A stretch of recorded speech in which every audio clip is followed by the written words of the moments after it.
আসসালামু আলাইকুম রহমতুল্লাহি আবরাকাত। দেশ ও দেশের বাইরে থেকে যে যেখান থেকে আমার ভিডিওটি দেখতেছেন সুস্থ আছেন আলহামদুলিল্লাহ। আপনাদের দোয়া ও ভালোবাসা আমিও ভালো আছি।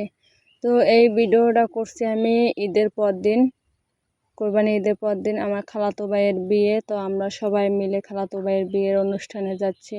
তো আমাদের বাড়ি হচ্ছে বাগেরহাট আর আমার খালা বাড়ি হচ্ছে যে বরিশাল পিরিজপুর। তো আমরা প্রায় 18 জন গেছি, আমার মামা, মামাতো বোন, মামি, তারপরে আমরা 3 বোনের মানে 2 বোনের স্বামী গেছে, ছেলে মেয়ে সবাই, টোটালে আমার আব্বা আমার সবাই মিলে টিলে 18 জন হয়েছে। আরও কিছু মানুষ আছে 10-12 জন বাকি আছে, আত্মীয় স্বজন, তারা পরদিন চলে যাবে। তো এই যে আমার মামা বাড়ি চলে আসছে, আর আমার মামা বাড়ি আছে আমাদের বাড়ি থেকে মাত্র 2 মিনিট, আমরা সবাই একসাথে যাব। তো আমরা অটো ভাড়া করছি, দুইটা অটোতে আমরা 18 জন মানুষ গেছি ভাড়া করে, ডাইরেক্ট এক একজনের 100 টাকা করে। তো এই যে সবাই একসাথে যাব আমরা। তো আমরা বিয়ে বাড়ি গেছিলাম রবিবার, আর আসছি হয়েছে যে বুধবার আসছি। মানে 4 দিন থাকা পড়ছিল। থাকার পর বাড়ি আসার পরে আমার 2 দিন জ্বর, আমি বিছান থেকে উঠতে পারি না। তো আজকে আলহামদুলিল্লাহ একটু ভালো লাগতেছে, ওষুধ খাই একটু সুস্থ হয়েছি। তো এতদিন তো ভিডিও ছাড়তে পারি নাই, এখন ভিডিও ছাড়বো, দেখতে থাকেন বিয়ের ভিডিও আর বরিশালের বিয়ে কিভাবে হয়। ভিডিওটির সাথে থাকেন, দেখতে থাকেন।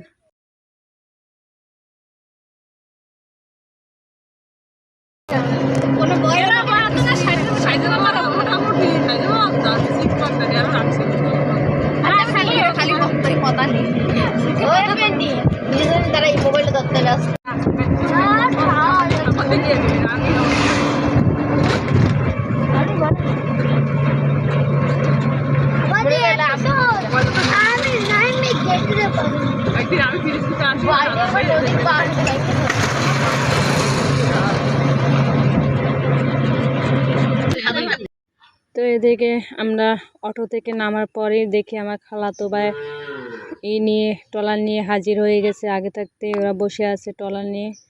তো এই ট্রলারে উঠে পড়লাম।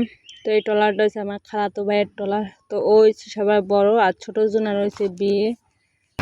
তো ওদের এই নদীতে প্রায় আধা ঘন্টার মতন লাগে নদী পাড়াতে। ওদের এই নদীটা অনেক বড়, সবাই বসে আছে। আমার পাশে আমার মা বসে আছে।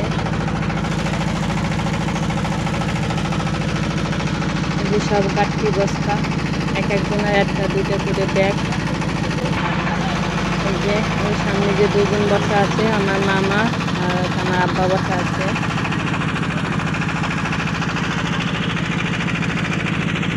তো আজকে সব আসেনি, এখনো কিছু মানুষ বাকি আছে, তারা কালকে আসবে। আমরা চলে আসছি গায়লোদের অনুষ্ঠান করবো, তার জন্য চলে আসছি আগে থাকতে আমরা। এই যে বড় নদীতে, আর এই নদীটা পাড়াতে আমার এত ভয় করে, বিশাল বড় একটা নদী, বলার মতো না। এইটা হয়েছে যে চতুর্থ সাইডে হয়েছে নদী, আর মাঝখানে হয়েছে একটা দ্বীপ। এই দ্বীপের ভিতরে হচ্ছে আমার খালারা থাকে, আর চতুর্থ সাইডে এইরকম বড় নদী। আর আমার ভিডিওটি যদি আপনাদের কাছে ভালো লাগে অবশ্যই একটা লাইক, কমেন্ট, শেয়ার ও সাবস্ক্রাইব করবেন প্লিজ। পাশে বেল আইকনে ক্লিক করবেন যাতে পরবর্তীতে ভিডিও আপলোড করলে আপনাদের কাছে পৌঁছে যায়। আর এটা হচ্ছে আমার মামাতো বোন, আমার ছোট। এই যে এদিকে দেখি জালেরা মাছ ধরতেছে। তো বরিশালের ইলিশ মাছগুলো এত মজা লাগে খেতে, তাজা তাজা ইলিশ মাছ পাওয়া যায়। তো এখন তো মনে হয় বর্তমানে লকডাউন দেওয়া, ইলিশ মাছ ধরা নিষেধ এখন বর্তমানে।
তো এটা হচ্ছে আমার খালা বাড়ি চলে আসছে আমরা, আর খালাদের বাড়ির সামনেই হয়েছে যে এই যে খালের সাথে সিঁড়িবান্ধা ঘাট, আর এই জায়গায় ওরা গোসল করে সবাই। আর ওদের বাড়িতে হয়েছে যে 6-7খান ঘর, সবাই মিলেমিশে থাকে। আমার কাছে এটাই সবথেকে ভালো লাগে। আর ভিডিওটি দেখতে থাকেন, পরবর্তীতে ভিডিও দেখার জন্য অনুরোধ রইল আপনাদের কাছে। কিভাবে বিয়ে মানে অনুষ্ঠান সব কিছু দেখাবো। আর এই যে ঘরের ভিতরে চলে আসলাম, এটা হচ্ছে আমার খালাদের ঘর। তো এক সোডে 3টা ঘর, একই পোতায় 3টা ঘর, তা ভাগ ভাগ করা ঘর। আমার কাছে এটা ভালোই লাগলো দেখতে। বোঝা যাবে যে এক ঘর, কিন্তু অত 3টা ঘরের ভিতরে। এই যে তো দেখি ঘরের ভিতরে কোনো লোকজন নাই, সবাই আছে পিছনে, মানে আমরাই প্রথম এসেছি। এই যে আমার খালু, আর পিছনে এসে সবাই রান্না বান্না করতে আছে। তো সবাই ভালো থাকেন, আল্লাহ হাফেজ।